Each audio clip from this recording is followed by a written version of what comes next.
Papa Dudut. Maligayang araw po sa inyo at sa lahat ng bumubuo ng inyong programa. Maligayang araw din sa mga katulad ko na araw-araw nakikinig sa Barangay LS 97.1. Bago matapos ang taon ay sumulat ako sa inyo para ikwento ang love story ko na nagsimula noong nakaraang taon. Gagawin ko na rin ito para magsilbing reflection ko para sa taong 2024. Bago ko makalimutan, ako nga po pala si Trixie. 25 years old na ako at isa akong event singer. Never pa ako nagkaroon ng boyfriend. Hindi naman po dahil sa pangit ako. May mangilan-ngilan na ring sumubok na manligaw sa akin pero karamihan sa mga lalaking nagpaparamdam noon ay hindi pasok sa standards ko. Opo, medyo mataas po ang standards ko pagdating sa lalaki dahil alam ko po kung ano ang worth ko. Natuto ako noon dahil na rin sa nanay ko na ilang pagkakataon ang nabaliw sa pag-ibig matapos makailang beses na nagtiwala sa mga lalaking ginamit lang siya at ginawang parang laruan. Lumaki ako na laging binibibisit ang mama ko na gabi-gabi noong umiiyak tuwing iniiwan siya ng mga lalaking minamahal niya hanggang sa dumating sa puntong tumigil na siya sa paghahanap at tinanggap na lamang niya na tatanda siyang single. Kaya naman hindi niyo po ako masisisi kung mapili ako sa lalaki dahil takot akong matulad sa mama ko. Dahil sa takot na maloko ay yun na nga po ang naging epekto. Hirap po akong magkaroon ng karelasyon, Papa Dudut. Sa katunayan ay naunahan pa nga ako ng nakababata kong kapatid na si Sasa. Meron na siyang long-term boyfriend na nakilala pa niya noong nasa college pa lamang sila. Minsan ay napapasana all na lamang ako sa relasyon ng mga kamag-anak at kaibigan ko. Nakakainggit man kung minsan pero hindi ko lang talaga magawang pumasok sa isang relasyon sa takot na makaranas din ako ng heartbreak katulad ng sa mama ko, Papa Dudut.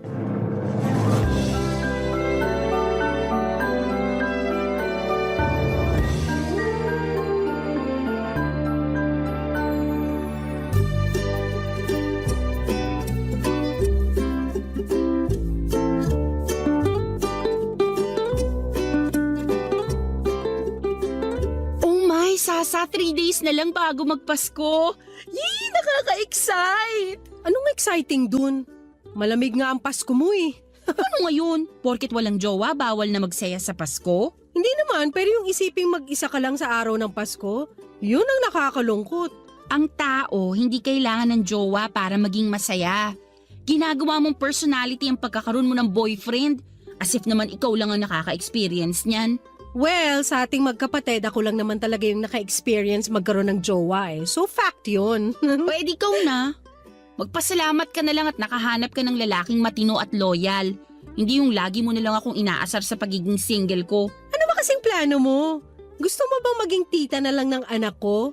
At tumandang dalaga nang hindi man lang nakakatikim ng… Yung bibig mo ha? Ikaw talaga? Kung ano-anong lumalabas dyan sa bunganga mo. Siyempre, may plano rin naman ako magkaroon ng pamilya someday. Hindi naman ako forever magiging single eh. Gusto ko rin namang makaranas ng pag-ibig. Anong inaantay mo?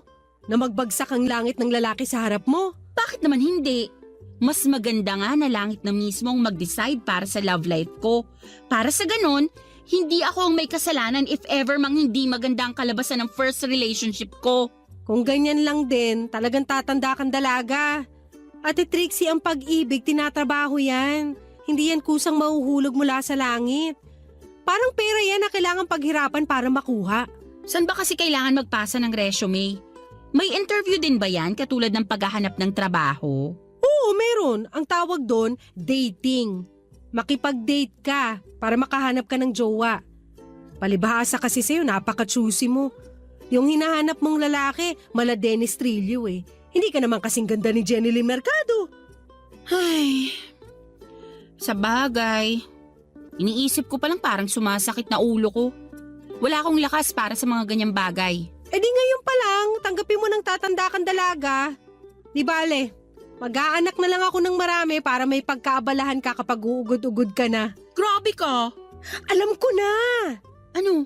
Napanood mo ba yung video tungkol sa pagkain ng ubas sa ilalim ng lamesa pagsapit ng New Year? Hindi pa. Ano naman yun? May napanood kasi ako na tip online para sa mga taong hirap na hirap magka-love life tulad mo. Ang sabi, kailangan mo raw kumain ng 12 ubas sa ilalim ng mesa pagpatak ng 12:00 sa bagong taon. Ano namang kalokohan yan? Hindi, totoo to. Pamahiin daw yun sa Spain. Ang sabi 12 grapes means 12 months of good luck. Pero dapat mabilis mong kainin yon kasi kapag nag-12:01 na at di mo pa naubos yung 1 dosenang ubas, yung mga matitirang yun yung bilang ng mga buwan na mamalasin ka. Ang OA naman nun. Ang sabi rin kapag nagawa mong kumain ng 12 ubas, suswertehin ang love life mo sa susunod na taon. Sus! Nagpapaniwala ka sa mga ganyan? Gawin mo, wala namang mawawala eh. Malay mo, magka-jowa ka na. Anong klaseng ubas ba? Ewan ko, yung green yata. Basta, kahit anong ubas na lang. Bibilhan kita para sa New Year. Gawin mo yun ha. Parang sira naman to. Ano naman magiging itsura ko nun? Nagpuputo ka na sa labas tapos nasa ilalim ako ng lamesa? Gusto mo bang magka-jowa o hindi? Gusto. O edi gawin mo. Sabi ko nga, malay mo, palaring ka na sa pag-ibig sa susunod na taon. Hay nako, bahala ka dyan. Ginagawa mo pa akong utu-utu eh. Totoo to, ano ka ba? Bahala ka, kung ayaw mo edi wag. Tatanda ka na lang dalaga talaga. Bahala ka dyan, aalis na ako. Kakanta pa ako sa isang event mamaya. Saan naman? May company Christmas party akong nabook sa Taguig. Binayaran ako para mag-perform. Ay wow, bongga. Kailangan kumayod para may pera sa bagong taon. Yun ang totoong swerte. Basta, bibili pa rin ako ng ubas para sa bagong taon. Ikaw nang bahala kung kakain ka o hindi. Ayan ha, tinutulungan na kita. Ewan ko sa'yo. Minsan nakakasawa ring makarinig ng mga tanong kung kumusta na ba ang love life ko o kung may boyfriend na ba ako. Yun kasi ang laging tanong ng mga tao bilang conversation starter at sa totoo lang ay napapagod na rin akong mag-explain kung bakit ako single. Para kasing laging naipapamukha sa akin ang pagiging mapanglaw ng puso ko. Kaya naman bago natapos ang taong 2023 ay ipinangako ko sa sarili ko na bibigyan ko naman ang sarili ko ng boyfriend. Ano man ang mangyari pagpasok ng 2024. Kung kinakailangang babaan ko ang standards ko ay gagawin ko yon. Para naman maranasan ko na rin ang tinatawag nilang pag-ibig. Nakakahiya mang aminin pero ginawa ko ang pagkain ng isang 12 ubas sa ilalim ng lamesa na binanggit ng kapatid kong si Sasa. Ganon ako kadesperada noon dahil for the first time ay nagkaroon ako ng urge na danasin din kung paano ba talaga ang umibig. Noong 2023 ay nagkaroon ng malaking year-end party sa bahay ng pinsan ko. Nagsasama-sama kaming magkakamag-anak ng first time lang nangyari dahil umuwi ang mga pinsan ko mula sa US. Ilang kaibigan at dating kakilala rin ang dumalo sa party ng time na yon. Pagsapit naman ng 12:00 habang nasa labas ang lahat at masayang nanonood ng fireworks display, sa kalangitan ay palihim akong nagpunta sa kusina dala ang 12 ubas para gawin ang sinasabi ni Sasa na pampaswerte sa love life. Sa isang long table kung saan nakadisplay ang mga pagkain ay gumapang ako sa ilalim ng lamesa.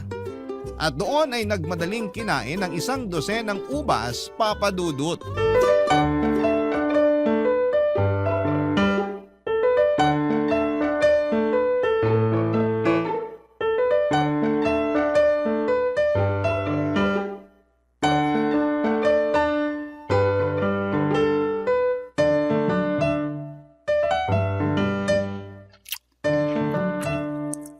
Oh my gosh! Ano ba itong ginagawa ko? Para akong baliw dito na kumakain ng ubas. Sana naman pala rin ako ngayong 2024. Please lang, tadhana. Bigyan mo na po ako ng jowa. Oh, 12:01 na. Nakain ko naman yung mga ubas on time. Sana talaga totoo yung sinasabi ni Sasa. Makalabas na nga. Mamaya may makakita pa sa akin dito nakakahiya. Ay, pusala! Nagulat naman ako. Akala ko kung ano na yung gumagapang. Naku, sorry, di ko alam na may tao pala. Halika, tulungan na kitang tumayo. Salamat. Di ko talaga alam na may tao pala rito. Akala ko nasa labas na lahat eh. Teka, tama ba yung nakita ko? Galing ka sa ilalim ng lamesa? Oo. Kasi may hinahanap lang ako kaya napadpad ako sa ilalim. May chinek lang ako. Ikaw, anong ginagawa mo? Bakit ka gumagapang dito sa kusina ng pinsan ko? May hinahanap lang din ako. Mahina na yung mga mata ko kaya kinailangan kong gumapang. Gumagapang habang may hawak na mangkok? Mangkok na may ano ba yan? Mga tangkay ba yan ng ubas? Oo, tangkay nga ng ubas. Paborito ko kasi ubas eh. Okay. Mukhang alam ko na kung anong nangyari Ha? Bakit? Ano ba sa tingin mong nangyari? Hulaan ko kung ba't ka gumagapang sa sahig. Galing ka rin sa ilalim ng mesa, no? Sige, aamin na ako. Tama ka, galing din ako sa ilalim ng lamesa. Kumain ako ng ubas. Pero mag-e-explain ako kung bakit. May nakita kasi akong video tungkol sa pagkain ng ubas sa bagong taon. Sabi nila… Pampaswerte sa love life. Napanood mo rin yun? Hindi. Sinabi sa akin ng kapatid ko. Actually, ginawa ko nga rin Kaya ako galing sa ilalim ng mesa kasi kumain din ako ng 12 ubas. Nakakatawa naman. Pareho pala tayo ng ginawa. Akala ko ako lang yung nagpapaniwala sa mga ganun eh. May kasama pala ako. Ewan ko nga kung bakit rin ako nauto Saang lamesa ka pala galing? Hindi kita napansin nung pumasok ako Dito ako sa kabila, yung mga lalagyan ng plato at baso. Yun yung lamesang mataas Hindi kasi ako kasya dyan sa lamesang pinagpwestuhan mo. Nung nagsilabasan na lahat, nagpaiwan ako. Sabi ko sa pinsan mo, magsi-CR lang ako sandali. Kaya pala hindi kita napansin. Mas nauna ka pala sa akin. Sumama pa ako sa labas kanina Mabuti na lang pala hindi ako nagpunta sa lamesang yun kung hindi nagkagulatan tayo. Tama. Diyan din sana ako pupunta kanina Kaso wala nang time kaya nagmadali na ako. Pero nagkagulatan pa rin tayo kasi sabay tayong lumabas, di ba? Oo nga Nakakahiya na huli pa akong gumagapang galing sa ilalim ng mesa. Huwag kang mag-alala, secret lang natin to. Sure ka ha? Huwag mong ipagsasabi kahit sa pinsan ko. Pagtatawanan ako ng mga yun. Oo naman, basta wag mo rin ako ibubuko. Sige, deal yan. Safe ang secret natin sa akin. Ano palang pangalan mo? Trixie, ikaw, Jacob. kaano-ano ka ng mga pinsan ko? Kapitbahay ka ba nila? Hindi, college friends kami. Oh, I see. Ngayon lang kita nakita First time ko lang din kasing maimbitahan dito. Mag-isa lang din kasi ako ngayong bagong taon kaya in-invite ako ng mga pinsan mo. Parang get together na rin namin to pagkatapos ng mahabang panahon. Parang ganun. Sa bagay, ngayon lang din kasi sila umuwi kaya ngayon lang din siguro kita nakita. So, kumusta naman? Nakain mo naman lahat ng ubas mo? Oo, muntik na nga ako mabilaukan Ako nga, muntik na hindi umabot sa oras Ang lalaki din kasi nung nakuha kong ubas. Ay, sinabi mo pa. Ay, sana worth it nga talaga tong kalokohang pinagagawa natin. Sana nga. Sana talaga magkatotoo yung hiniling mo ngayong gabi. Ikaw rin. Tara na sa labas. Baka hinahanap na tayo ron. May sisindihan pa yata silang fountain Mauna ka na, susunod na lang ako. Okay, sige. Kita na lang tayo sa labas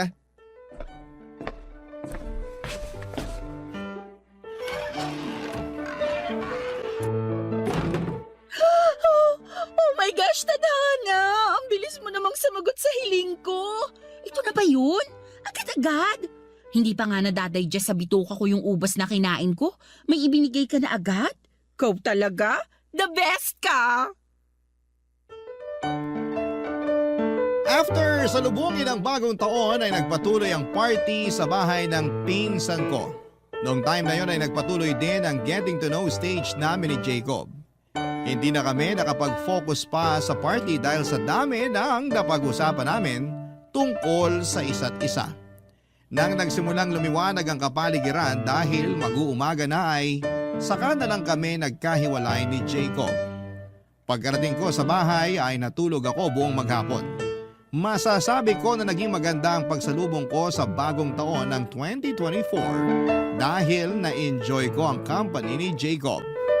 Papa Dudut, hindi naman talaga exactly gwapo si Jacob. May itsura siya pero hindi siya yung tipong mapapa head over heels ang bawat kababaihan sa kanya.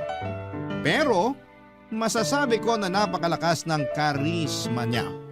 May appeal siya na uubra sa mga taong ang hanap ay may humor at emotional intelligence. Lahat ng yon ay taglay ni Jacob Papa Dudut. Kaya naman sobrang na-enjoy ko ang maikling pagsasama naming dalawa sa naganap na year-end party sa bahay ng pinsan ko. Matangkad din siya at sobrang nitingnan. Mula ulo hanggang paa ay pansin kong alagang-alaga niya ang sarili niya, Papa Dudut. Barangay Love Stories. Barangay Love Stories. Sa Tagaytay kami nagpuntang magpipinsan kasama si Jacob para lang magkape, Papa Dudut. Spontaneous trip lang ang nangyari at napag-isipan namin habang nasa daan. Ang maganda sa pag-uwi ng mga pinsan ko ay wala kaming gastos dahil sila lahat ang nagbabayad tuwing lumalabas kami. Wala din naman kasi silang kasamang lumabas, Papa Dudut. Kami na lang ni Sasa ang inaasahan nila maliban na rin kay Jacob na college friend nila. 10 years nang nakatira sa California ang dalawang pinsan ko matapos silang kunin ng nanay nila doon na 30 years ng OFW. Since then ay ngayon na lang ulit sila bumisita sa Pilipinas. Kaya naman talagang sinulit nila ang bawat araw nila dito bago sila bumalik. Nagsimula raw ang pagkakaibigan nilang tatlo dahil sa online games. Noong college sila ay lagi nilang tambayan ang computer shop malapit sa school nila kung saan lagi nilang inuubos ang vacant time nila sa paglalaro. Nagpatuloy ang pagkakaibigan nila online at kahit magkahiwalay ay nanatiling matatag ang koneksyon nilang tatlo. Papadudod sa ilang araw na pagsasama namin ni Jacob, isang bagay ang nagustuhan ko sa kanya. Napakahaba ng pasensya niya. Kahit na minsan ay tinotopak ang mga pinsan ko, ay never kong nakitang nagalit o nainis si Jacob. Napakabait at magalang din siya sa ibang tao. Lahat ng nakakausap niya ay tinatawag niyang ma'am at sir, anuman ang kanilang estado.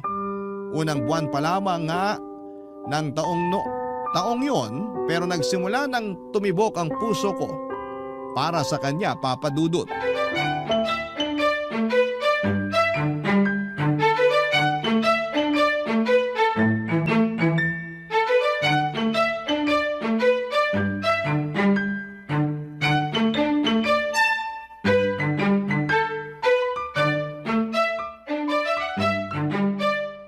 Masarap tong California maki na in-order mo. Hindi yata sushi rice yung ginamit nila kundi normal na kanin lang. Ang arte mo, nakikikain ka na nga lang eh. Saan mo ba to binili? Mura lang naman to. In-order ko dun sa dati kong kaklase. Nag-business kasi siya, tapos minessage ako. At dahil mabait ako, umorder ako para naman suportahan siya. Wow! New Year's resolution mo ba yan? Mabait ka na ngayon? Sa'yo lang naman ako hindi mabait, no? Maiba tayo. Anong meron sa inyo ng Jacob? Anong ibig mong sabihin? Kala mo di ko napapansin? Iba yung galawan yung dalawa eh. May something na ba sa inyo? Wala no. Asus! Nag-deny pa. Kulang na lang idikit mo sarili mo dun sa lalaki na magkakasama tayo sa Tagaytay. Mukhang tinutuong mo talaga yung promise mo sa akin na magjojowa ka na this year ah. Kakapalit pa lang ng taon, naglalandi ka na agad. Magkaibigan lang kami ni Jacob. Masaya siya kasama. Ano bang masama dun? Wala naman. Pero kung may nararamdaman ka sa kanya, hindi uubray ang pagdi-deny mo. Paano ka makakahanap ng boyfriend kung ayaw mong umamin sa feelings mo? Halata naman na may gusto ka ron eh. O sige, oo na. Type ko siya. O ayan, inamin ko na. Happy ka na? Ganyan. Kung maglalandi ka talaga, panindigan mo. Sa akin ka pa magsisinungaling eh, obvious naman sa pagmumukha mong bet mo yung guy. So ano naman nagustuhan mo sa kanya? Cute siya. Weh! Para sa akin, cute siya. Kaya itigil mo yung pagiging judgmental mo. Wala naman ako sinabi ha. Itsura mo pa lang kahit hindi mo sabihin, alam ko na kung anong iniisip mo. Hindi man siya cute para sa'yo, pero para sa akin, oo. Malakas ang appeal niya. At nakakadagdag sa karisma niya yung pagiging mabait niya. So mahilig ka sa good boy.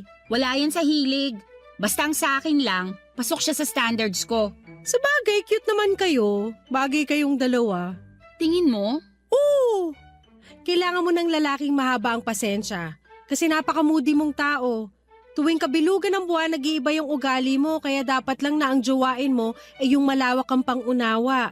Ano namang masasabi mo sa kanya? Nakasama mo na siya kaya for sure, may impression ka na kay Jacob. Well, to be honest, okay naman siya. Hindi siya mukhang bobo.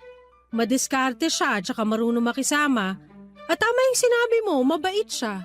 Kung ikaw ba, magiging type mo rin siya? First of all, magkaiba tayo ng taste kaya hindi ko siya mabebetan. Pero kung type mo siya, sino naman ako para mag-judge, diba? Pangalawa, hindi ako mahilig sa mga lalaki masyadong mabait. Mabait na ako eh. So gusto ko yung medyo demonyo. At last but not the least, may boyfriend na ako kaya hindi na ako pwede magkagusto sa ibang tao. Sa tingin ko, bet din naman niya ako eh. Sinabi ba niya yan o nag-a-assume ka lang? Remember, never assume unless stated. Baka mamaya delusional ka lang pala. Hindi niya sinasabi pero mukhang may gusto rin naman siya sa akin. Sa bagay, first time mo pa lang naman kasi magmahal kaya naiintindihan kita. Pero payong kapatid, huwag mong paaasahin ang sarili mo sa isang bagay na hindi pa naman totoo. Huwag ka nagpapapaniwala sa pakiramdam mo lang. Dapat malaman mo sa kanya mismo ang totoo. Hindi yung hindi ka sure sa feelings niya tapos minahal mo na siya. Maniwala ka sa akin, ikaw lang din ang masasaktan sa huli. Eh paano ko malalaman kung gusto niya ako? Tatanungin ko? Wag mong gagawin yan. Huwag kang magmukhang desperada sa harap niya kasi baka ma-turn off siya. Ayaw ng mga lalaki sa babaeng naghahabol. Remember, hindi ka aso para maghabol ng tao. Eh anong gagawin ko? Huwag ka kasing magmadali. Magpakipot ka rin ng konti. Huwag mo masyadong ipahalata na bet mo siya. Chill ka lang. Sabi nga nila, it's not the destination that counts, but the journey. Kaya enjoyin mo lang yung chemistry niyo for the meantime. Aamin din yan sa nararamdaman niya pagtagal. Basta wag mo siyang pilitin kasi kapag pinilit mo, babahag ang buntot nun. Ayaw ng mga lalaki sa commitment unless sila na mismo yung nag-decide. So, kapag decided na si Jacob, dun ka lang maniwala na bet ka niya. Matapos bumalik sa US ng mga pinsan ko ay nanatili ang closeness namin ni Jacob Papadudut. Nagpatuloy ang paglabas-labas naming dalawa. Katulad ng sinabi sa akin ni Sasa ay hindi ko masyadong pinaasa ang sarili ko. Kahit na may nararamdaman na ako para kay Jacob noong time na yon, ay sinolo ko na lamang muna ito hanggat hindi niya sinasabi sa akin na nagugustuhan din niya ako. Itinuring ko na lamang muna ang relasyon naming dalawa bilang magkaibigan. Sa mga sumunod na araw ay mas lumalim pa ang pagkakaibigan namin ni Jacob. By that time ay sobrang open na namin sa isa't isa. Wala nang hiyaan sa pagitan naming dalawa at tapos na kami sa stage kung saan ay patuloy ang pagpapa-impress na ginagawa namin. Nagsimula na naming makita ang mga bagay na hindi kaaya-aya sa bawat isa at sa kabila ng mga yon, ay nanatili pa rin ang samahan naming dalawa, Papadudut. Hanggang sa pagdating ng February, nagsimula nang magparamdam sa akin si Jacob. Eksaktong February 14 noong inaya ko ni Jacob na kumain sa labas.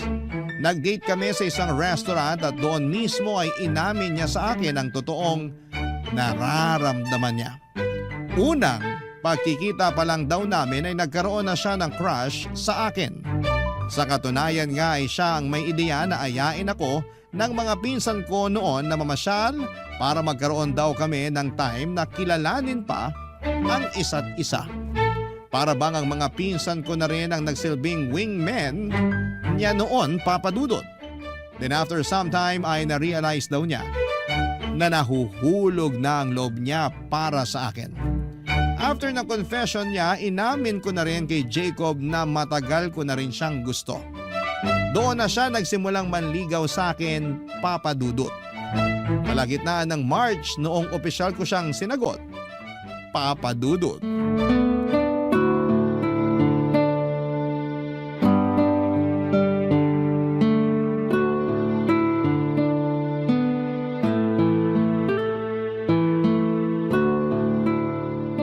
Maganda pala dito ng gantong oras, no?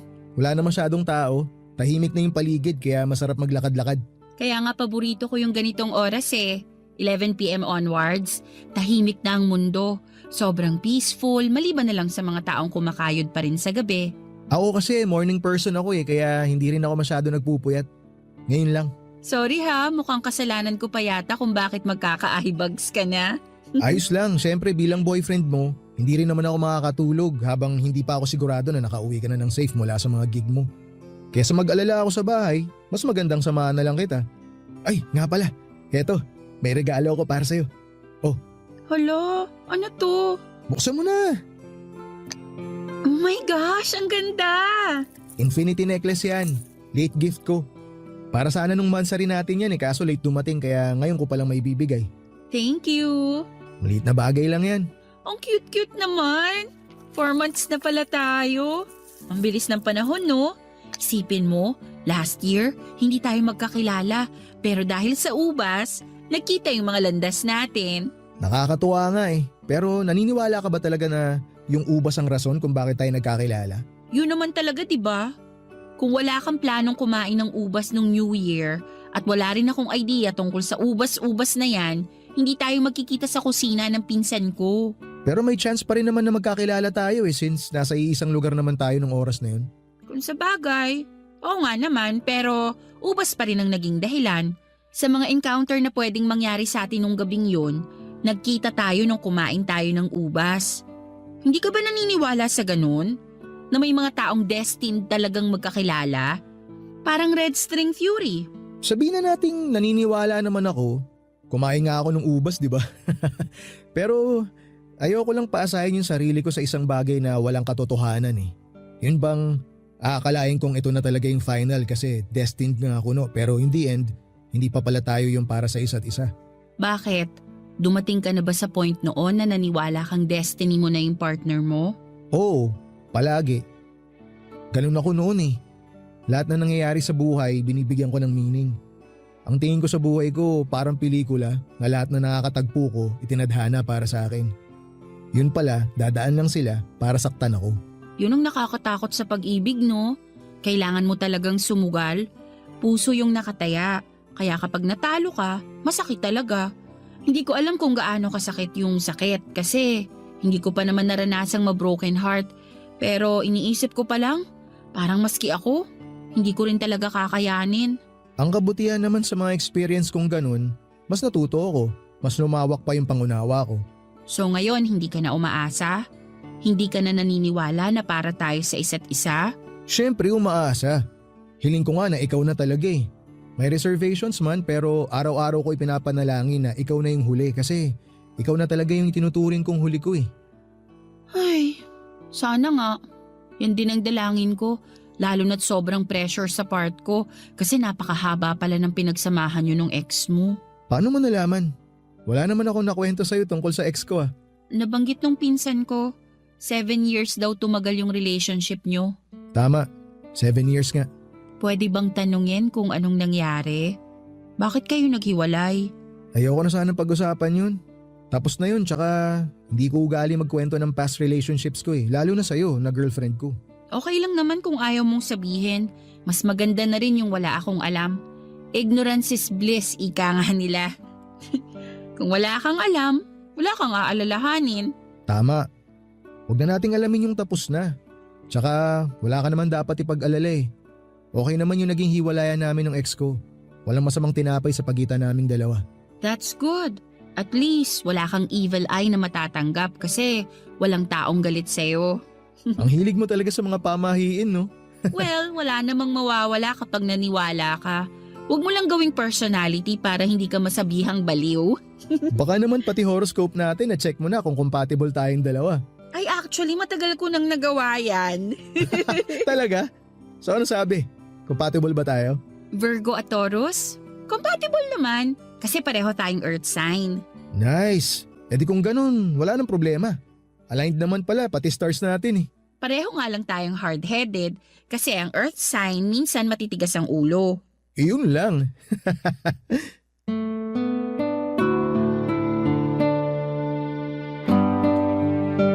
Papadudot kahit chill man ako tuwing magkasama kami ni Jacob ay aaminin ko na ramdam ko ang pressure bilang bago niyang girlfriend. 7 years ba naman kasi ang kailangan kong tapatan. Talagang malaki ang naipataw sa aking trabaho. Ang kagandahan lang sa relasyon namin ni Jacob dahil alam niyang first time ko lang na pumasok sa ganong klase ng relasyon ay naging supportive siya sa akin. Halatang experience na talaga siya dahil napaka-gentle niya sa relasyon namin. Minsan nga ay napipredict pa niya kung magkakaroon kami ng kaunting pagtatalo. Bago pa man mangyari yon ay inuunahan na niya ito para hindi na mag-escalate pa sa away. For the next months ay naging maayos ang pagsasama namin. Ignorante man ako pagdating sa pag-ibig ay mabilis naman akong natuto. Marunong kasi akong mag-reciprocate ng feelings. Kung ano ang natatanggap ko ay ibinabalik ko rin kaya naging healthy ang relasyon namin ni Jacob. Hindi ko alam kung dahil sineswerte ba talaga o destined ba kami. Ang mahalaga lang para sa akin noon ay maayos ang tinatakbo ng relasyon namin. Dumating ang unang pagsubok sa relasyon namin ni Jacob nito lang November. Kung kailan ilang buwan na lang ay malapit na naming i-celebrate ang isang taon namin bilang magkarelasyon. Isang tao ang muling nagparamdam sa buhay ni Jacob. Walang iba kundi ang ex niya. Ang malala, Papadudot, ay buntis ito nang muli siyang nagpakita. Barangay Love Stories. Barangay Love Stories. Papadudot, nalaman ko ang muling pagbabalik ng girlfriend ni Jacob mula sa kanya mismo. Yon ang maganda sa relasyon namin ni Jacob. Wala kaming tinatago mula sa isa't isa, Papadudot.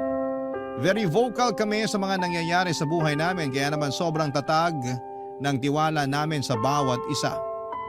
Pagkatapos niyang makita at muling makausap ang ex niya, ay nagkwento agad sa akin si Jacob. Aksidente raw silang nagkita sa isang event at doon ay nalaman niyang buntis ito, Papadudot.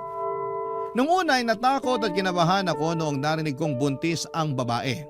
Ang unang pumasok sa isipan ko, kaya siguro sila nagkita ng girlfriend niya ay dahil baka siya ang ama ng dinadala nito. Pero hindi pala ganon ang nangyari. Ang dinadalang baby ng kanyang ex ay bunga raw ng pagmamahala nila ng current boyfriend niya na that time ay fiancé na pala niya. Nakahinga ko nang nalaman kong engaged na pala ang ex ni Jacob at malapit na itong ikasal. Pero sa parehong pagkakataon ay hindi ko maiwasang makaramdam ng selos. Dahil first time lang akong na-threaten sa realization na may maayos pa palang connection sina Jacob at ang ex niya. Napansin siguro ni Jacob ang pagkakaroon ko ng alinlangan. Kaya naman noong napansin niyang medyo napapa-overtake na ako ay pinakilala niya ako mismo sa girlfriend niya. Papadudot, never kong na-imagine na darating din pala sa puntong mamimit at makikilala ko ang ex-girlfriend ni Jacob.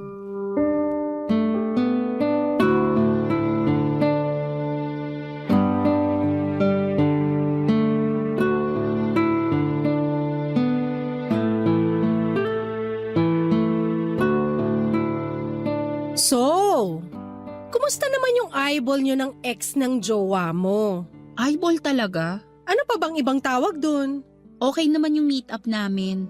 Mabait siya, in fairness. At gusto mo yon? Mas mabait yung ex kesa sa'yo? Mabait din naman ako kaya walang kaso sa akin yun. Alam ko sa sarili ko na mabait akong tao. Sure ka? Kung mabait yung girl, ba't sila nagkahiwalay ni Jacob? Baka naman jowa mo pala may problema. Hindi mo ba naisip yon? Ito naman gagawa pa ng issue.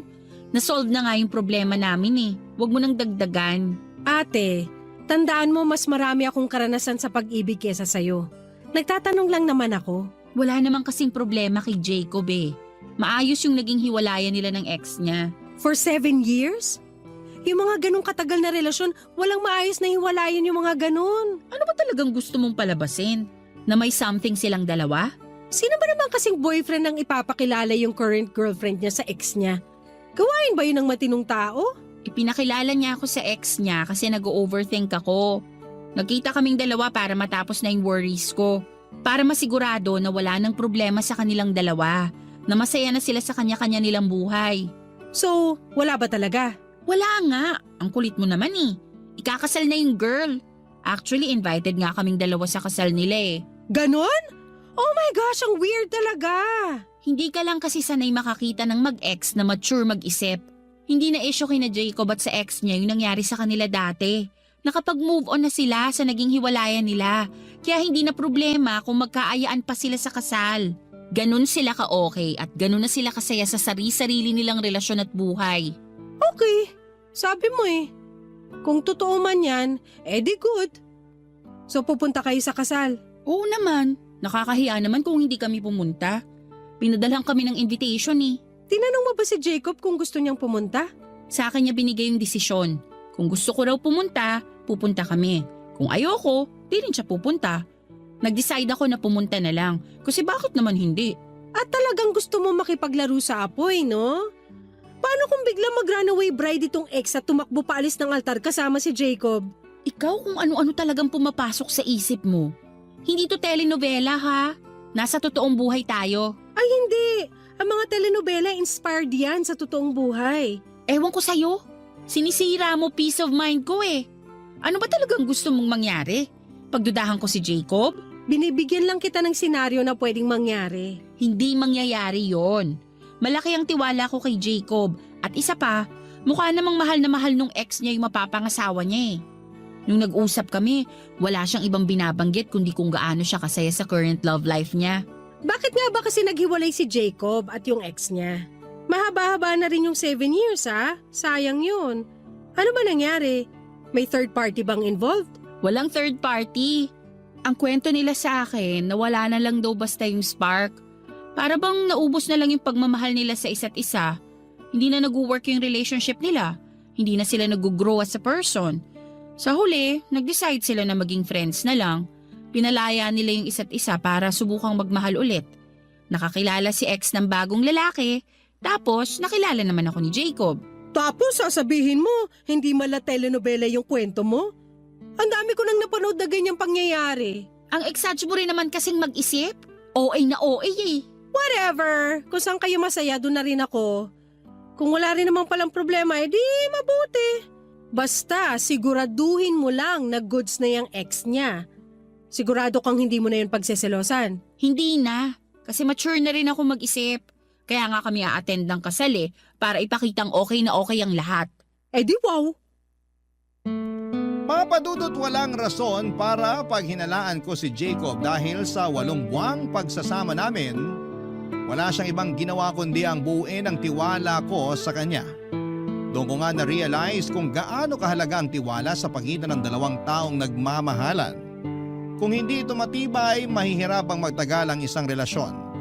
Kaya dapat bago pasukin ang mundo ng pag-ibig ay wala kang daladalang emotional baggages na maaaring sumira sa pagtitiwala mo sa partner mo. Sa kabila ng mga sinabi sa akin ni Sasa, mas nagtiwala ako sa boyfriend ko at sa pagmamahal na ipinapakita at pinaparamdam niya sa akin. 2 choice lang naman kasi yan. Yan ay ang maniwala ka sa partner mo o pagdudahan mo lahat ng ginagawa niya. Mas pinili ko ang una at buong puso ko siyang pinagkatiwalaan, Papadudot. Ang kapalit noon ay never sinira ni Jacob ang tiwalang ibinigay ko sa kanya. Very transparent kasi si Jacob kaya lahat ng nangyayari sa buhay nito ay updated ako kaya naman wala nang lugar sa puso't isipan ko ang pag-overthink. Gabi bago ikasal ang ex ni Jacob ay naghahanda na ako noon para sa gagamitin kong damit kinabukasan. Nang bigla akong pinuntahan ni Jacob sa bahay para sabihin ang balitang mas mabuting wag na kaming magtungo sa kasal ng ex niya. Tinawagan na raw niya ito at nagpaalam na hindi na kami makakadalo. Nagulat ako sa naging desisyon niyang yon pero noong tanungin ko siya kung bakit niya yon nagawa ay mas humanga ako sa kanya, Papadudot.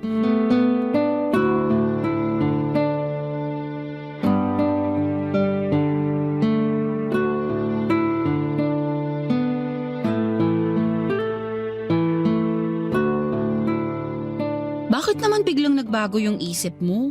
Last minute ka namang nag-decide na di na tayo attend ng kasal ng ex mo. Naka-ready na pa man din ako. Pasensya ka na kung hindi na kita natanong ha. Bigla lang kasi ako nagkaroon ng realization eh. Anong klaseng realization naman yun? Na hindi magandang tingnan na pupunta pa tayo sa kasal ng ex ko. Lalo pa na isasama kita. Ano namang hindi maganda doon? Tapos na kasi kami. Kumbaga, wala na dapat kaming koneksyon ng ex ko. Kasi sarado na yung kwento namin eh. Hindi na dapat namin dinadagdagan pa yung memory sa pagitan naming dalawa. Pareho na kaming nag-decide na tapusin ang lahat eh. Ngayon kung patuloy kaming magiging ganito, para saan pa tinapos namin ang lahat, di ba? Eh baka naman yun yung closure na inaasahan niya. Gusto niyang makita mo siyang ikasal para mapatunayan niyang masaya na siya sa bagong buhay niya. Para saan pa? Pumunta ako o hindi, matutuloy pa rin naman yung kasal nilang dalawa eh. Hindi nila kailangan yung presensya ko para matuloy yung kasal nila. Ganon din ako. Hindi ko kailangan yung presensya ng ex ko para lang patunayan na mahal kita. Tsaka nakakainsulto yun sa part nyo ng mapapangasawa niya. Kaya pakiramdam ko talaga hindi na kita kailangan dalhin sa kasal nila. Kahit sa ang anggulo tingnan kasi hindi maganda eh. Pero okay lang naman sa akin eh. Patunay lang yun na mature na kayo pareho. Natanggap nyo nang hindi kayo ang endgame katulad ng naging explanation ko kay Sasa. Matagal ko nang tanggap ang totoo. Hindi ko na kailangan patunayan yun. Ayoko lang nadalhin ka sa nakaraan na hindi naman na dapat balikan. Ayoko rin kasing maging parte sa bagong buhay na binubuo ng ex ko ngayon. Ganon din ako. Ayoko siya maging parte sa bagong chapter ng buhay ko kasi nga tapos na kami. Sure ka na ba talaga dyan? Di na tayo pupunta? No regrets? No regrets. Tsaka final na. Nakapag-decide na talaga ako. At sorry ulit kung hindi ko man lang na-consider yung feelings mo. Katulad nga ng sinabi ko, pumunta man tayo o hindi, okay lang sa akin yun. Malaki ang tiwala ko sa'yo at alam ko namang kapakanan ko lagi ang inuuna mo eh. Alam kong hindi ka gagawa ng mga desisyon na ikasisira ng relasyon natin. Ganon kalaki ang tiwalang binibigay ko sa'yo araw-araw. Salamat. Patuloy kong gagawin yon hanggang sa pagtanda natin. Alam ko sinabi ko na to noon na hindi ko na paaasahin pa ang sarili ko pero willing akong sumugal ulit at maniwala na tayong dalawa na talaga magsasama hanggang sa dulo. Hindi kita papaasahin. Pangako ko sa'yo na mamahalin kita hanggang sa huli. Cheesy man pakinggan pero yun ang totoo. Yun ang gagawin ko hanggat patuloy na tumitibok ang puso ko. Alam mo, para hindi masayang yung naging preparation mo, mag-date tayo bukas. Saan naman? Bahala na. Kung saan man tayo dalhin ng kapalaran. Ay gusto ko yan. Sige gawin natin yan. Ay sus! Oh. Kanina pa ako nag-cringe dito sa mga linyahan yung dalawa. Ano kayo, teenager? Bruha ka? Kanina ka pa dyan? Oo. Lalabas sana ako kaso parang ang seryoso ng usapan nyo kaya hindi ko na muna kayo inabala. Magandang gabi, Sasa. Magandang gabi rin. Mabuti naman at natauhan ka. Akala ko dadalhin mo talaga tong si ate sa kasal ng ex mo eh. Noon ko pa sinasabi sa kanya na hindi maganda yun. Kaso ito namang si ate, patay na patay sa'yo kaya kahit ano gagawin niya para may ibigay yung gusto mo. Oy, hindi totoo yan ah. Totoo naman eh. Kaya ikaw, Jacob, ayus-ayusin mo mga desisyon mo. Kasi ikaw lang talaga aasahan ko sa relasyon nyo. Medyo utututong ate ko eh. Huwag kang mag-alala. Hindi na mauulit yon. Dapat lang. At kapag itong ate ko niloko mo, ako talaga makakatapat mo. Lagi ko yung pinagtitripan pero mahal na mahal ko yan. Oh, totoo ba? Siyempre, joke lang yun. Nahawa na tuloy ako sa kakornihan yung dalawa.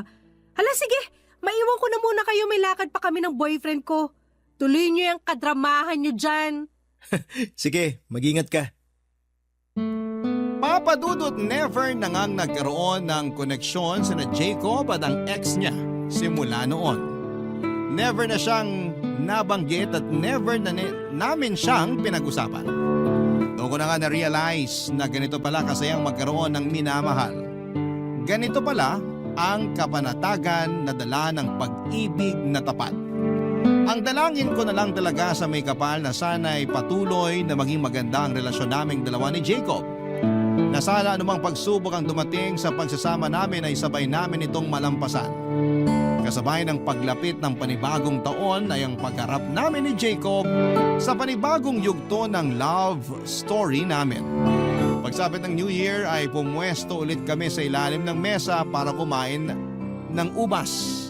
Pero hindi katulad noong nakaraang taon. Sa halip na maging swerte sa pag-ibig, ang magiging hiling namin ngayon ay magtagal pa ang relasyong binuo naming dalawa. Hanggang dito na lamang po ang kwento ko sa inyo, Papa Dudut. Malay po ninyo, sa susunod na taon ay may bagong kwento na naman akong ibabahagi sa inyo tungkol sa relasyon namin ni Jacob. Sa ngayon ay eto na lang muna ang maishishare ko sa inyo. Magandang araw po sa inyong lahat at sana'y magkaroon kayo ng masaya at manigong bagong taon. Ang inyong forever kapuso at kabarangay, Trixie. Dear Papa Dudut, ako nga pala si Fiona, 35 years old, magandang trabaho ko at syempre kakambal noon ang magandang sahod. Dahil dito ay nakaipon na rin ako ng sapat lalo't wala naman akong ibang sinusustentuhan. Financially secured na rin kasi ang mga magulang at mga kapatid ko. Kaya ang lahat ng perang kinikita ko para sa akin lang talaga, Papa Dudut. May sarili na akong kondominium at kakatapos ko lang bayaran. Masasabing financially stable na ako at wala na akong ibang poproblemahin sa buhay. Maliban na lamang sa isang bagay, karelasyon. Tulad ng ibang karelasyon, ang problemang binibigay sa akin ni Lord, hindi naman kasi pwedeng mapunta sa akin ang lahat. Hindi ako nagkaroon ng karelasyon dahil aminado akong hindi ako maganda at wala rin akong kahit konting apil man lang. Mahal ko ang sarili ko kaya handa akong maging honest sa nakikita ko. Kulang talaga ako sa ganda. Alam yon ang lahat at hindi ko naman yon kinakahiya. Tanggap ko naman ang mukha ko kaya siguro ay madali lang tanggapin na wala ring tatanggap sa akin.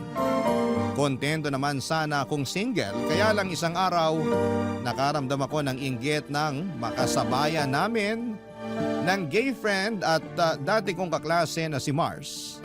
Ang mga magkakarelasyon na tinalo pa ang asukal sa katamisan sa isang kainan. Nagkataon pa na puyat at bad mood ako noon kaya mababa ang emosyon ko. Kaya naapektuhan ako sa mga nakikita kong magkakarelasyon sa paligid ko. Hindi rin nakatulong ang pag-real talk sa akin ng kaibigan kong si Mars.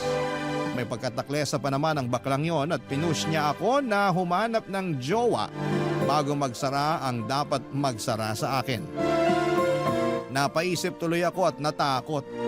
Baka isang araw ay magsara na lamang lahat ng butas ko sa tenga. Papa Dudut.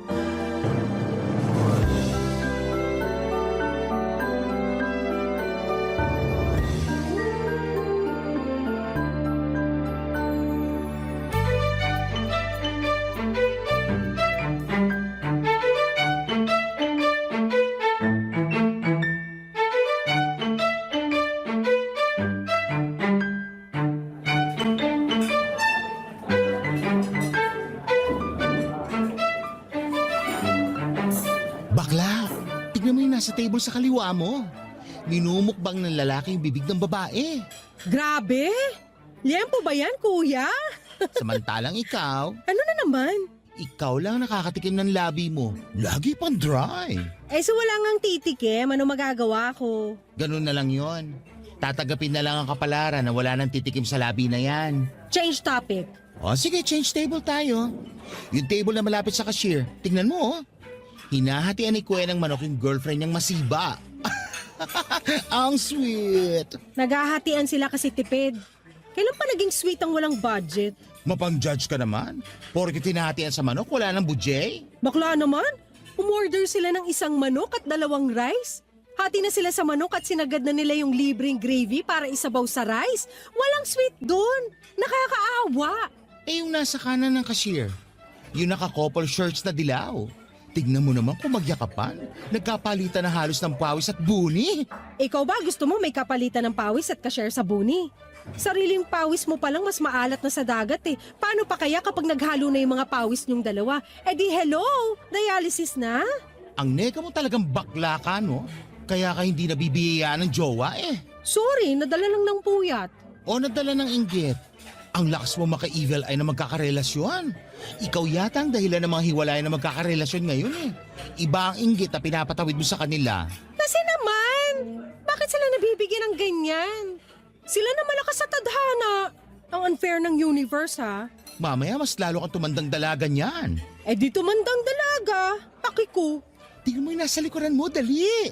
Ayoko nang tumingin sa mga magkakarelasyon. Umay, tigilan mo ako. Bakla, hindi magkarelasyon ang nasa likuran mo. Potential karelasyon yan. Dali, lingon na. Hi po, magandang gabi. Hi! Magandang gabi rin. Andrew nga pala. Hi, Andrew. Single ka? Kasi single tong friend ko si Fiona. Mars! Tinutulungan na nga kita, aangal pa. Shut up ka na lang.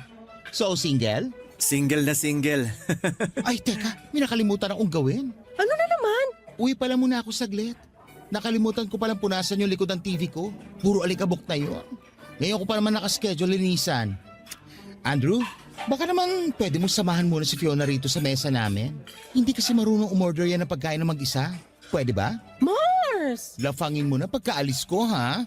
O paano? Babwa! Pwede kitang tulungang umorder ng pagkain. Nagbibiro lang yung kaibigan ko. Marunong ako sa maraming bagay. Marunong ka bang magmahal? Yan yung hindi ko pa natututunan. Nadali mo ako dyan, ha? Diyan naman kita pwedeng turuan. Alam mo kung magtitrip ka lang, umalis ka na lang. Hindi ako nang titrip. Kanina ko pa kayo tinitingnan ng kaibigan mo. Natutuwa ako sa mga tawa at pagsimangot mo. Cute. Wala nagsasabi sa akin ng ganyan. Ikaw pa lang. Kawalan nila yon. Hugasan nga nila yung mga mata nila para makita nila kung gaano ka ka-cute. Papadudot na lamang ko na mas bata si Andrew ng 5 taon sa akin. Hindi ko gustong pumatol sa mas bata sa akin. Pero nadala ako ng kagwapuhan niya at kakaibang charm. Para siyang Prince Charming talaga at sino ba naman ako para mag-inarte, hindi ba? Kaya naman sinulit ko ang mga oras na yon para maibida ko ang sarili ko. Oo, at wala akong maibida tungkol sa pisikal kong kaanyuan pero nagawa kong ibida kung gaano kaganda ang trabaho ko at pasahod. Bukod pa roon ay binida ko rin na meron akong sariling kondo. Nakikinig naman noon sa akin si Andrew at nakatitig lang sa akin. Nailang ako sa mga titig niya na parang hinuhubaran ako. Nagagandahan kaya siya sa akin. Iyon ang ambisyosang naging tanong ko. Napansin kong naubos ko na pala ang kinakain ko at dahil gusto ko pang mapatagal, ang usapan namin ay inaya ko siyang umorder at sinabi kong libre ko. Umorder na kami kaagad at pagkatapos noon ay nagtagal pa kami ng mahigit 2 oras na nagkwekwentuhang dalawa. Wala siyang masyadong nakwento tungkol sa buhay niya pero ang nagustuhan ko sa kanya ay good listener siya.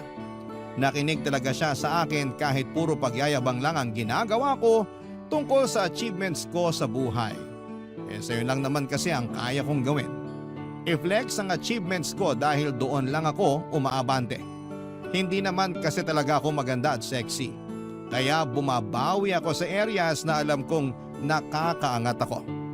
Pagkatapos namin kumain ay nagpaalam na rin si Andrew para umuwi na. Hinintay muna niya akong makasakay bago siya umalis. Ang gentleman niya lalo noong pinagbuksan pa niya ako ng sasakyan. Pagkatapos noon ay inabot niya sa akin ang papel kung saan ay nakasulat ang cellphone number niya at Facebook. Nang makalayo na ang sinasakyan ko sa kanya, ay napatili na lamang ako sa kilig. Nagulat tuloy yung driver sa akin. Pagka-uwi ko ng bahay ay agad ko siyang in-add sa Facebook at doon kami nagkausap hanggang sa madaling araw. Kinabukasan ay inaya niya akong mag-date, papadudot.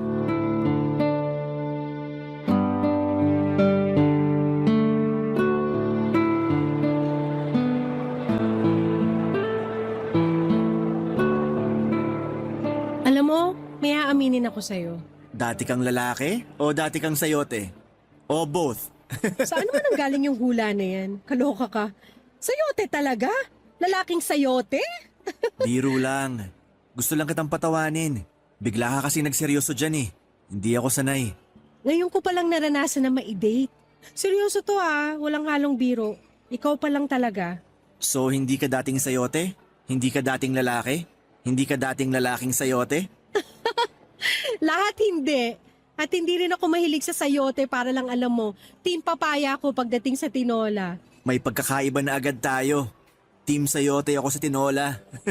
Pero Andrew, maiba lang ako. Ano yun? Hindi ka man lang ba nababahala kahit konti? Nababahala saan?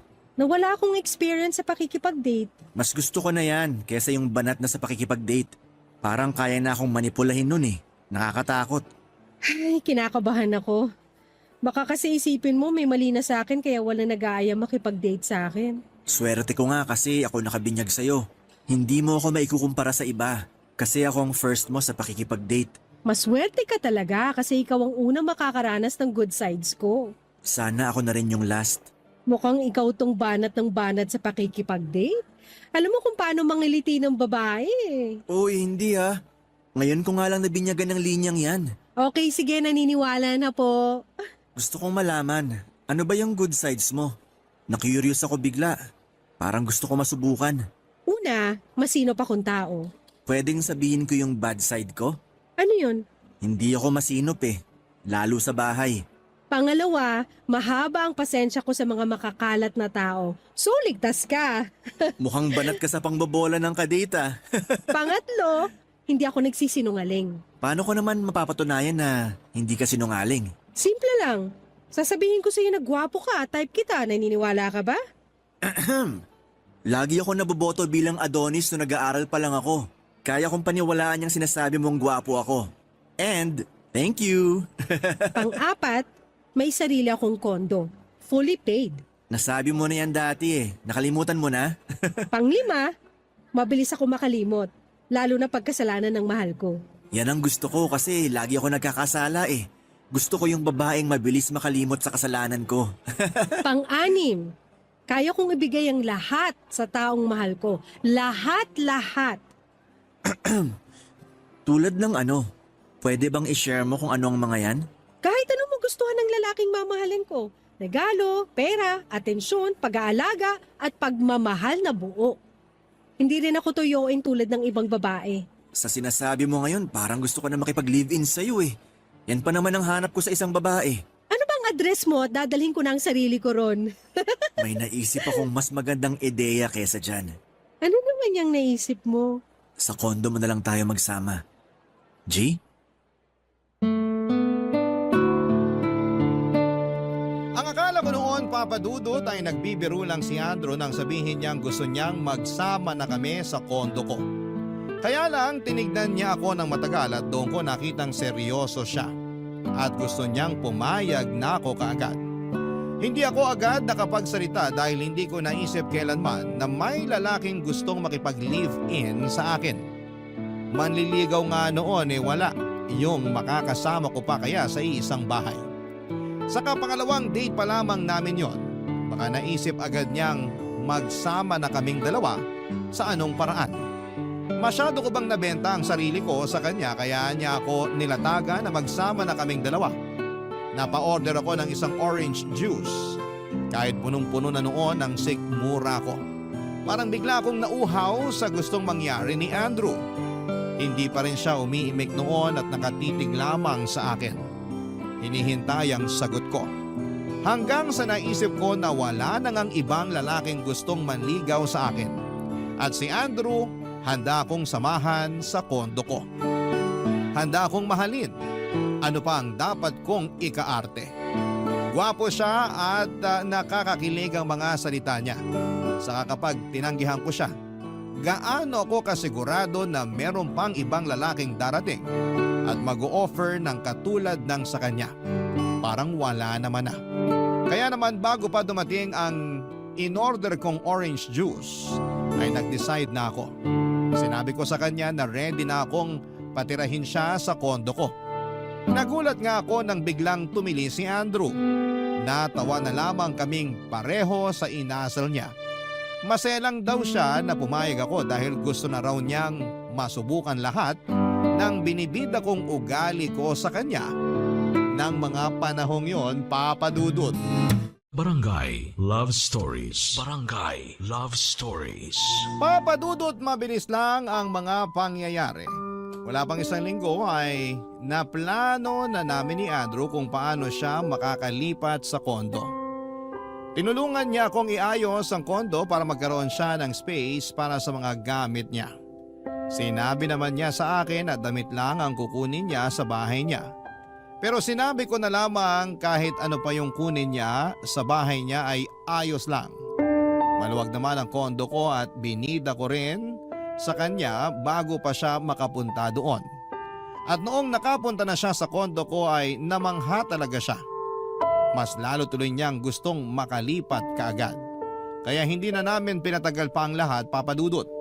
Pinuntahan namin ang bahay niya para tulungan ko siyang maghakot ng mga gamit niya. Hiniram ko ang van ng pinsan ko para magamit namin. Nabilib na naman lalo sa akin si Andrew dahil lahat daw kami sa pamilya namin ay may maayos na buhay. Napangiti na lamang ako pero lihim akong napakilig dahil may lalaki akong napabilib. Pagkarating namin sa bahay niya ay nagulat ako na andon ang 65 years old na nanay niya. Doon ko nalaman na kasama pa rin pala niya sa bahay ang nanay niya. Silang dalawa na lang ang magkasama sa buhay dahil wala palang nakilalang ama si Andrew. Mabait naman ang nanay niya. Mabilis ko lang ding napakisamahan ng maayos noong simula.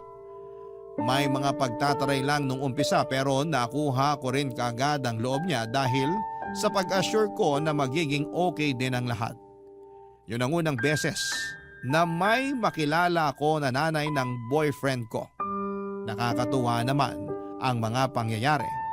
Yon ang naglaro ng matagal sa utak ko, Papa Dudut.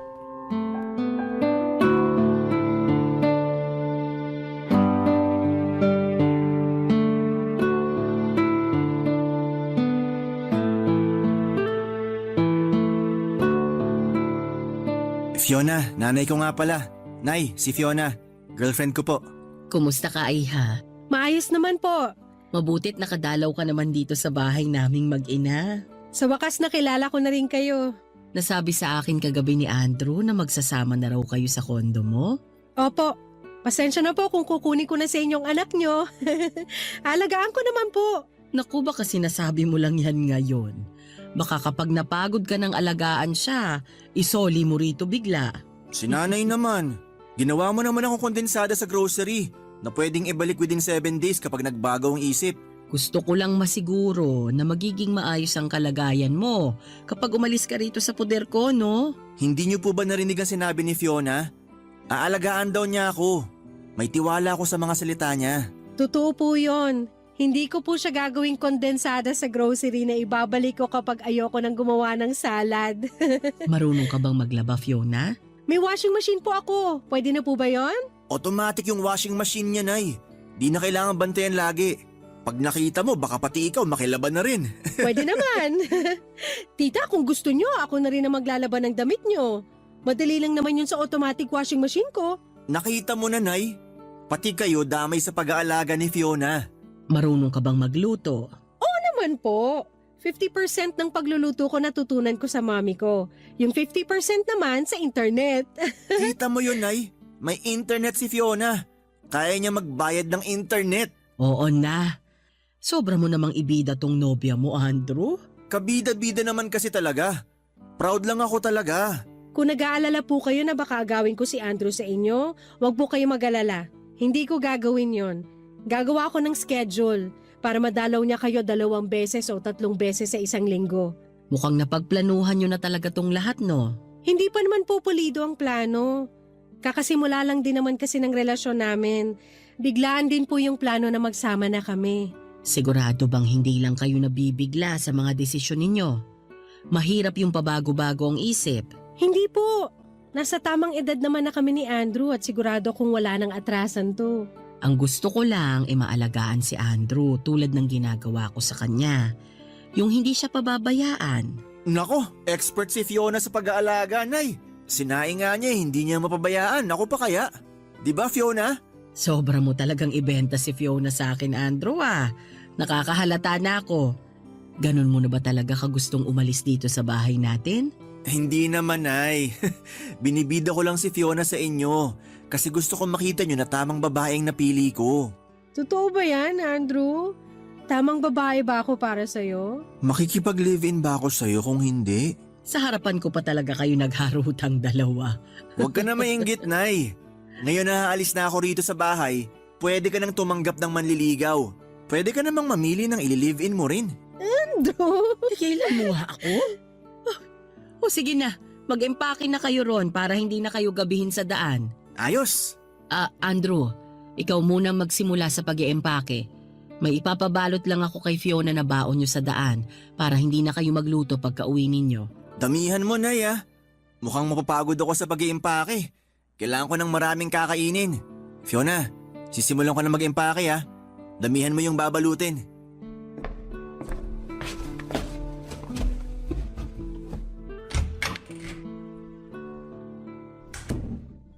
Fiona, Ano po yan, tita? wala nang solian ha? Wala nang solian. Anong ibig sabihin doon ng nanay ni Andrew? Para namang nagmukha akong customer na bumili ng pagkain o gamit na walang warranty. Pero hindi ko in-overthink pa yon, Papa Dudut. Lalo't bumait muli ang nanay niya sa akin.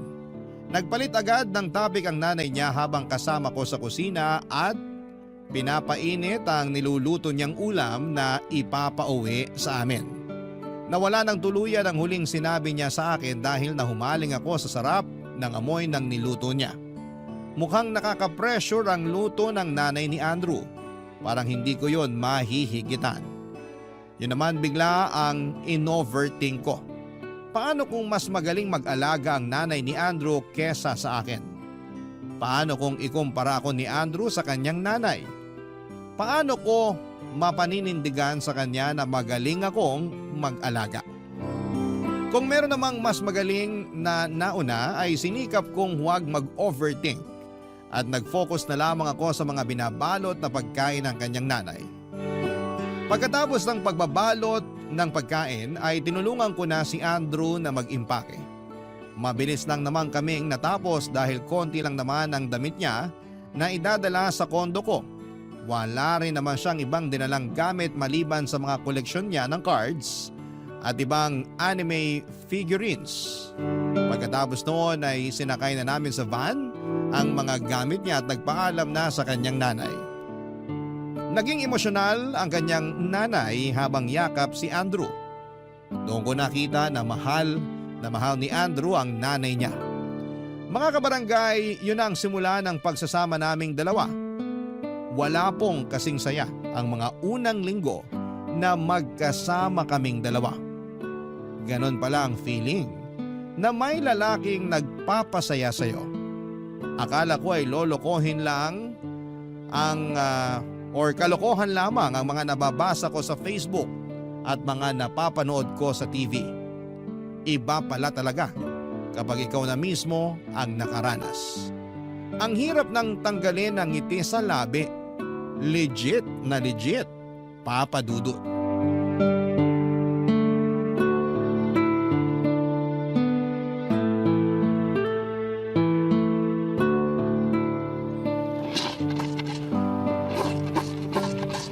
Mga awit ka dyan, kanina ka pa. Ha? Kanina ka pa kasi nakangiti habang kinukusot yung brief ko. Mabango ba? Ang lambot kasi ng tela ng brief mo. Nakaka-enjoy ko sutin. Bakit ba hindi mo na lang sinabay dun sa mga ibang nilalaban mo sa washing machine? Gagaspang lang ang kamay mo dyan.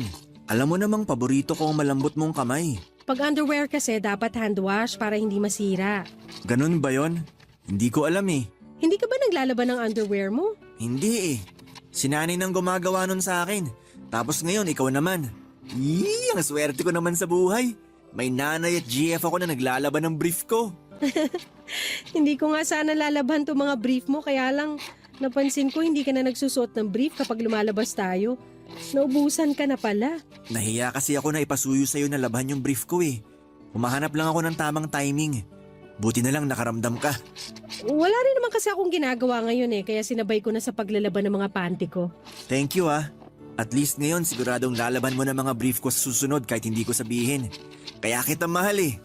Hayaan mo, ibibida ko ulit to kay nanay kapag dumalaw ako sa kanya bukas. Pupunta ka bukas sa nanay mo? Diba kakadalaw mo lang doon kahapon? Nagpapamasahe ng paa si nanay. Natapilok daw sa hagdanan. Asikasuhin ko lang tapos uuwi rin ako agad dito sa'yo. Bukas kasi nakaschedule ng general cleaning natin dito sa kondo. Ang dami na kasing kalat dito sa bahay. Hindi mo na ako kailangan dyan. Mas magaling ka maglinis kesa sa akin. Baka makasagaba lang ako. Parang hindi pa nga kita nakita naglinis ni minsan. Paano mo ako makikitang naglilinis? Hindi ko alam kung paano yan. Ikaw talaga? Hindi ka talaga marunong maglinis? Akala ko kasi tinatamad ka lang. Magkahalo eh. Tamad tsaka hindi marunong. Ano lang pala ang alam mong gawaing bahay? Wala eh. Si nanay kasi ang gumagawa lahat ng trabaho sa bahay namin. Na-enjoy niya yon kaya hinahayaan ko na lang. Anong ginagawa mo? Nilalambing ko siya. Yung parang paglalambing mo sa akin? Tumpak! Effective naman daw yon para ganahan at ma-inspire si nanay sa pagtatrabaho sa bahay. Pero hindi pa busy na rin ang nanay mo sa trabaho niya sa munisipyo niyo? Magaling mag-multitask si nanay. Pwede ka magpa-seminar sa kanya sa ganyan. Bilib ako ron. Kaya niyang pagsabayin mga gawaing bahay tapos trabaho niya. May sideline pa siya para dagdag kita. Speaking of trabaho, hindi pa natin napag-uusapan kung ano nangyari sa trabaho mo. Ilang linggo ka nang nakatira rito sa bahay pero never mong binanggit ang tungkol sa trabaho mo. Wala naman kasi akong babanggitin. Ha? Anong ibig mong sabihin? Kasi wala naman akong trabaho. Wala kang trabaho? Never ko na-experience na magtrabaho. After ko mag-college, si nanay pa rin ang nagtatrabaho para sa amin. Teka lang ah. Tumatawag ata si Mars. Sagutin ko lang. Hindi naman nagre-ring ang phone mo. Ramdam ko lang. Teka. Anong problema? Hello, Mars? Ano yun? Ba't ka napatawag? Kaloka? Ikaw to tumawag sa akin? Walang anuman yun, Mars. Nagkukwentuhan lang naman kami ni Andrew. Fiona, nasa banyo ako ha. Nagtatayariya ako. Kung ayaw mong marinig ang pasabog ko... Sige, bye na ha. Busy kasi kami ni Andrew. Message mo na lang ako, okay? Bye! Ano raw ang kailangan ni Mars? Kumukulo raw yung tiyan. Nagtatanong kung pwede raw uminom ng paracetamol at kape. Sa'yo pa talaga itinawag? Alam mo naman yun. Ako ang laging tumutulong sa kanya. Speaking of tulong, ang pwede ko lang may offer na tulong ko magbantay dito sa kondo natin habang wala ka at nasa trabaho. Ha? Magbantay ng kondo? Natin? Oo, yan ang talent ko. Kaya huwag ka mag-alala. Kapag nasa trabaho ka, panatag kang magiging safe ang kondo natin sa pagbabantay ko.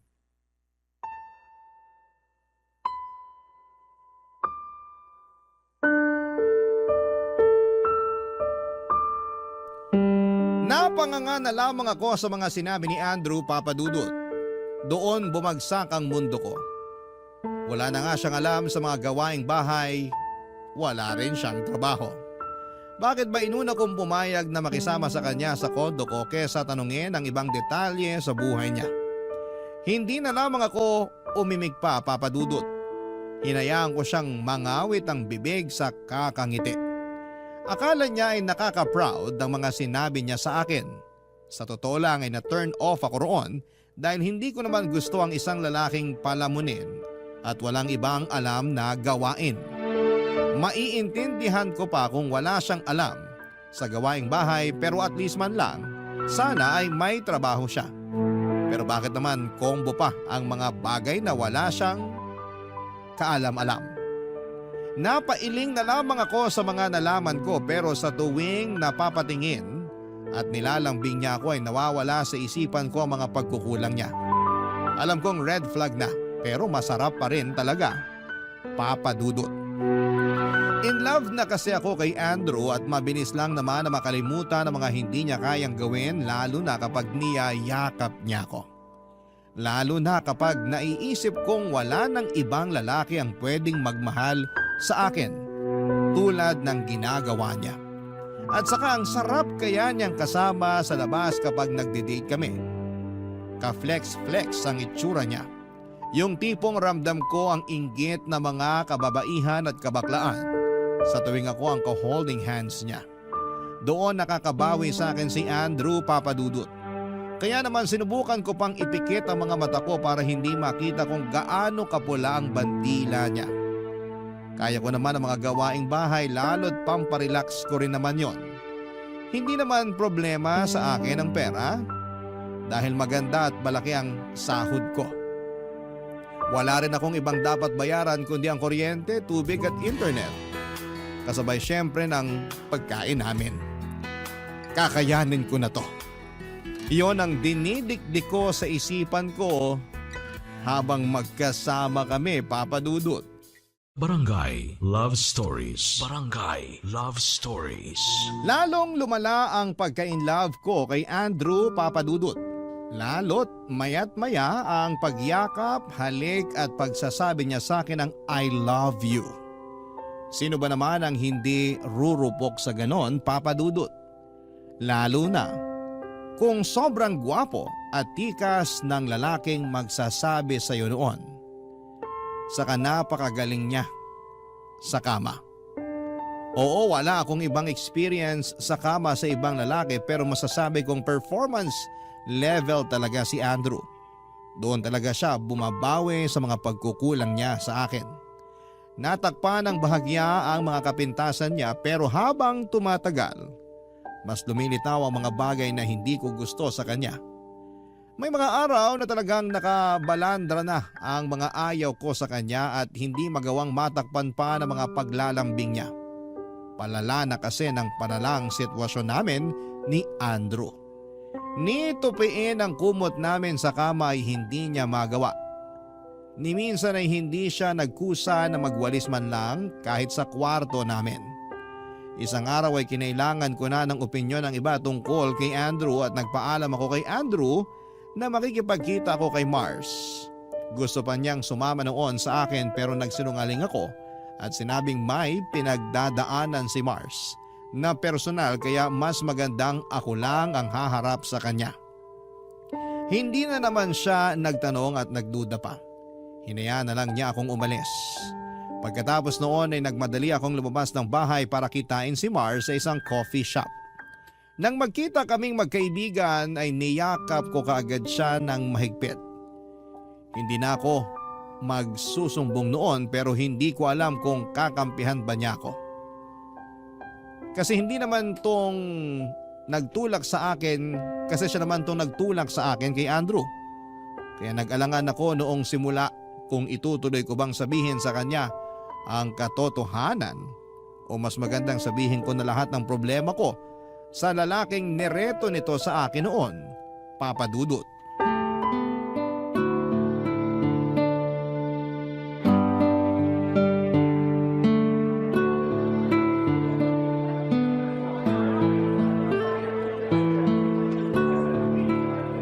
Bakla ka? Grabe higpit ang yakap mo, ha? Kulang na lang mabali na to spinal cord ko. Sorry na. Nalulungkot na kasi ako eh. Pwede naman maging malungkot ang hindi nang babali ng buto? Kaloka ka? Ano ba problema? Si Andrew. Si Andrew? Paano? Ang saya nyo nga lagi sa pinopost mo sa Facebook. Nakamute ka na nga sa akin kasi umay na ako sa lambingan nyo. Iba kasi in real life. Splok na, dali. So ito na nga, Mars. Alam mo bang pabigat si Andrew sa akin? Paanong pabigat? Dinadaganan ka ba? Di ba enjoy yun? Sana nga ganun na lang lagi pero hindi. Paano nga? Ni minsan hindi siya tumulong sa mga gawaing bahay. Ni hugasan yung basong pinag-inuman niya ng tubig, hindi niya magawa. Talo ko pa yung may baby na inaalagaan eh. Baby mo naman talaga siya, di ba? O hindi na to joke ha? Pinapagaan ko lang ang sitwasyon mo. Kasi naman halos mapunit na yung noo mo sa kakakunot. At eto pa, sinabi niya na hindi raw siya naturuan ng mga gawaing bahay. Kasi nanay niya lahat ang gumagawa nung nakatira pa siya sa bahay ng nanay niya. So kahit isang gawaing bahay, walay talaga? As in walay? Mars! Ako pa naglalaban ng brief niya na ang daming stain. Kaloka! Nalaman ko lang na hindi siya marunong maglaba nung natambakan na siya ng mga lalaban tapos wala na siyang brief na magamit. Huwag mo sabihin sa akin na nung naubusan siya ng brief, yung panty mo naman na... Ginamit niya yung pink na panty ko. Yung paborito ko. Na-stretch tuloy yung garter. Ang lala, Fiona. Wait, there's more. Kumapit ka, Mars. Ano? Wala rin siyang trabaho. Wala pang trabaho? O kakaalis lang sa trabaho? Never naka-experience magkaroon ng trabaho. Ha? 30 na siya. Anong alam niya? Magbantay daw ng kondo. kondo namin. Namin? May ambag ba siya sa down payment? Siya pa tong malakas gumamit ng aircon. Kasi first time daw niyang mag-aircon kapag matutulog. Alam ko na kung anong pwede niyang iambag sa'yo. Ano? Maging pabigat sa yero kapag bumabagyo. Seryoso na kasi. Wait lang naman kasi. Nabigla naman ako sa revelation mo, bakla. Teka, tumatawag yung nanay ni Andrew. Sagutin ko lang. Babawiin na ba niya ang anak niya? Magkakaalaman. Wait. Hello po, tita. Hello, Fiona. Andito ngayon si Andrew. Ay, ano pong ginagawa niya dyan? Akala ko nasa kondo siya nagbabantay. Dinala niya yung mga marurumi niyang damit dito. Di ka raw kasi nakapaglaba kahapon. Wala raw siyang magamit. Pinapalaba niya sa akin. Hindi ko po kasi naharap na maglaba kahapon, tita, kasi OT ako sa trabaho. At saka naglinis ako ng kwarto at ref. Dapat maglaan ka rin ng oras sa paglalaba ng mga damit ni Andrew. Palit pa naman ang palitong nobyo mo dahil masyadong pawisin. Pasensya na po, tita. Hindi na mauulit. Hayaan mo na. Ako na lang ang maglalaba rito. Kaya lang dito muna siya sa bahay ng 2 araw ha. Para isabay na rin niya pauwi sa kondo yung mga damit. Ipapadala ko na rin yung mga ibang mga naiwan niyang damit dito. Para marami siyang extra sa inyo. Lalo kapag hindi mo maharap ang paglalaba agad. Sige po, tita. Salamat po sa tulong niyo. Walang anuman. O siya, maglalaba pa ako. Ingat ka kung nasaan ka man ngayon. Bye! Bye po. O ano? Anong sabi ng hilaw na biyenan mo? Nagsumbong si Andrew. Hindi ko raw agad nilabhan yung mga marurumi niya. Kaya dinala niya sa nanay niya para malabhan na. Iba rin, bakla. Anong gagawin ko, Mars? Kung ako lang kasi, red flag talaga yung mga sumbong mo sa akin tungkol kay Andrew. Kaya lang, Ano? Fiona, prangkahan na to Alam mo namang matagal ka nang umaasa na may magmamahal sa'yo. Dumating si Andrew. Gwapo at parang cheese grater ang abs. Mahal ka niya. Pero hindi ka na makakahanap ng ganong lalaki na magmamahal sa'yo. Lahat naman tayo may kapintasan at kakulangan. Balang araw, matatanggap mo rin lahat ng hindi magawa ni Andrew. Isipin mo na lang lagi kung ano yung magagandang bagay na meron siya. Papadudot, tumango lamang ako sa mga sinabi ni Mars. May punto naman siya.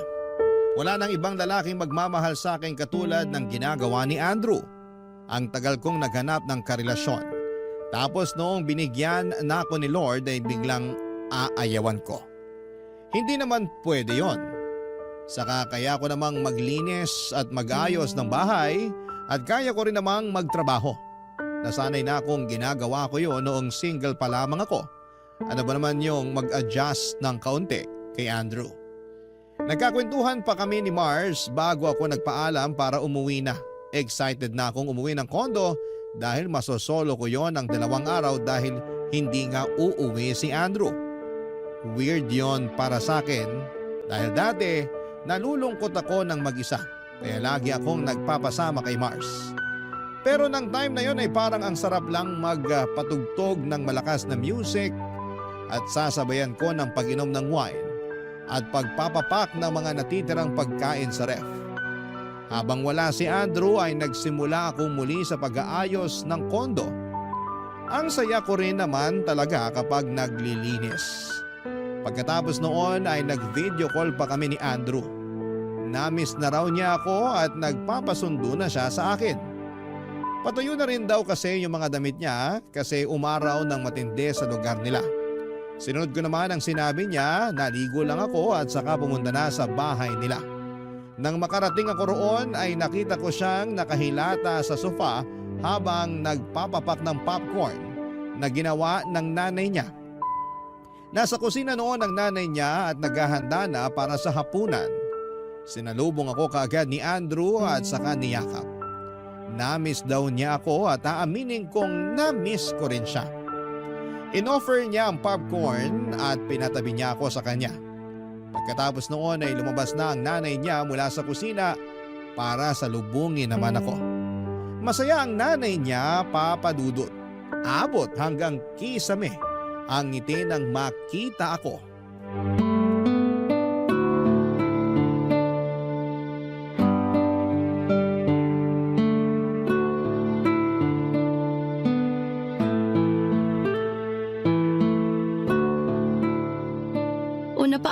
ang pagsundo mo kay Andrew, Fiona. Dapat bukas pa, di ba? Kasalanan ko, Nay. Pinapunta ko na kasi siya. Namimiss ko na eh. Paano yung mga damit mo? Hinawakan ko kanina sa sampayan. Tuyo na naman po. Hindi mo sinabi sa akin agad para nakuha ko na bago dumating si Fiona. Ayos lang po yun, tita. Medyo napaaga rin talaga ang dating ko. Oo nga eh. O hindi bale, mahihintay mo ba? Tatapusin ko muna yung niluluto ko bago ko kunin yung mga sinampay. Okay lang yan kay Fiona, Nay. Manonood na lang muna kami ng TV habang hinihintay na matapos mo yung pagkuha sa sampayan ng mga damit ko. Gagawa na lang ulit ako ng popcorn para may mapagsaluhan kayo ni Fiona. Lagyan mo maraming cheese Oo naman, basta ikaw. Ikaw, Fiona, may gusto ka bang ipaluto kay Nanay? Para minsan na yung utos natin. Wala po. Okay na ako rito sa natitirang popcorn ni Andrew. Ipagtitimpla ko na lang kayo ng iced tea. Pipigaan ko ng lemon para mas masarap. Nay, gusto ko malamig na gatas na lang. Damihan mo ng ice. Ang init kasi. Wala na tayong gatas eh. Bili ka na lang po. O sige, ikaw ba Fiona, may ipapabili ka sa tindahan? Kahit ano, sabihin mo lang. Wala po talaga ako ipabibili. Nakakahiya naman. Huwag kang mahiya kay Nanay. Ganyan talaga yan sa akin. Sobrang maalaga. Damay ka na ngayon sa pag-aalaga niya. Dito ka na rin maghapunan, Fiona. Naku, nakakahiya na po, tita. Okay lang yun kay Nanay. Andito ka na rin naman Gagabihin tayo pa uwi kapag dito pa tayo kumain. Okay lang yun. Matatagalan pa talaga tayo bago makauwi mamaya. Kasi tutupiin mo pa yung mga damit ko eh. Okay lang ba sa'yo, Fiona? Ako yung magtutupi ng damit mo? O kaya Fiona, mas maganda kung ikaw na lang ang kumuha ng mga sinampay. Po? Tulungan mo na kaya si Nanay sa mga damit ko, Fiona. Hati na kayo sa gagawin para makauwi na rin tayo. Nanlalagit na ako rito sa bahay eh. Pasensya naman kung naiinitan ka na rito, Andrew. Ikaw kasi Fiona, sinanay mo sa aircon itong nobyo mo. Ayan tuloy, ang bilis nang magpawis kahit nakatutok na sa kanyang electric fan. Kaya nga minessage ko na siya na sunduin na ako rito. Kasi gusto ko na talagang mag-aircon. Kapag makakaluwag-luwag ka Fiona, baka naman pwedeng maambunan mo rin ako rito ng aircon. Para kapag dumadalaw si Andrew, komportable siya. May nakita ko na kasil sa mall, Fiona. Mura lang. Ako na magbubuhat kapag nabili mo na. Gusto ko yan. Ay, wala namang pressure, Fiona. Pero kung mas mapapaaga ang pagbili mo, di sobrang salamat. Teka lang, parang ayoko na. Ha? Andrew, isusoli na kita sa nanay mo. Ano? Di pa sinabi ko nang walang solian? Ginawa mo naman akong kondensada sa grocery, Fiona. Ayoko nang bumalik dito. Gusto ko na sa'yo. Mapag-uusapan naman natin to, Fiona, di ba? Nahihirapan na kasi ako. Lahat na lang trabaho at obligasyon ko. Sorry, Andrew Sorry po, tita. Pwede naman nating paghatian ng pag-aalaga kay Andrew. Kung gusto mo, ako na lang ang maglalaban ng mga damit niya. Pero dapat susunduin mo rito mga labahan ko, Fiona. Kasi hindi na pwedeng bumiyahe ng malayo si Nanay. Hindi na kaya ng tuhod niya. Tuwing Lunes at Martes naman, pwedeng dito siya matulog para may oras ka na maglinis ng kondo nyo. Kondo ko yun. Akin yun. Akala ko ba iisa na lang tayo? Akala ko rin Pero narealize ko, mas gusto ko na lang palang mag-isa. Ayoko nang bumuhat ng iba. Huwag mo naman akong gawing kondensada, Fiona. Tapos ng warranty ko. Hindi ko kailangan ng kondensada sa salad ko. Aalis na po ako. Thank you na lang sa lahat, Andrew. Nagmadali na akong tumakbo palabas ng bahay nila, Papa Dudut. Hinabol ako ni Andrew para pigilan. Nakiusap siya sa akin na huwag ko raw siyang iwan sa bahay ng nanay niya. Masaya na raw siya sa kondo namin. Inulit ko sa kanya na kondo ko yon. Niyakap niya ako at sinubukang halikan pero tinulak ko siya. Aminado naman kasi ako na may epekto pa rin ang mga lambing niya pero kailangan kong maging matatag. Hindi na ako pwedeng magpadarang sa kanyang itsura at sa katotohanan na siya lang ang pumatol sa akin. Agad ako nagpara ng taxi at nagmadali ng umuwi, Papa Dudut. Pagkatapos noon ay umiyak ako sa loob ng kondo ko. Oo, at malungkot na muli na mag-isa ko. Pero hindi na ako mahihirapan at mai-stress sa kakaisip sa pag-aalaga ng iba. Nung na-realize ko kung gaano kahirap ang umakay at bumuhat ng iba ay doon na natapos ang pag-iyak ko. Tinawagan ko si Mars para ikwento ang lahat. Natahimik din siya at hindi inaasahan na makakayanan kong bitawan si Andrew. Para pagaanin ng mga pangyayari ay nagbiro na lamang si Mars tungkol sa pagiging pabigat ni Andrew. Binanggit din niya na maswerte na nakuha na ni Andrew ang lahat ng damit niya dahil nagpalaba ito sa nanay niya kaya wala na akong kailangan pang isole dito. Nagkatawanan kaming dalawa at pagkatapos ng tawag na yon ay nahiga na ako sa kama. Masosolo ko na sa wakas ang kama. Nang mapagod akong humiga ay saka ko naman dumiretso sa kusina. Bigla ko nag-crave ng kondensada. Pagbukas ko ng ref ay nakita ko kagad ang kalahating lata ng kondensada. Nagpainit na ako ng pandesal at saka ginawang palaman ng kondensada. Tahimik po akong kumakain ng pandesal sa kusina ng kondo ko. Walang kahati sa pagkain at napakatahimik. Napangiti ako. Yun ang kailangan ko, kailangan kong ma-enjoy ang pag-iisa. Dahil balang araw, kapag papayagan ng Diyos ay magkakaroon na akong muli ng kahati sa pandesal at kondensada. Yung kahating hindi lamang sa pagkain kundi pati na rin sa mga pasanin sa buhay.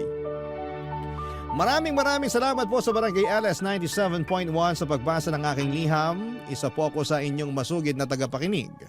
Ang inyong kapuso at kabarangay forever, Fiona.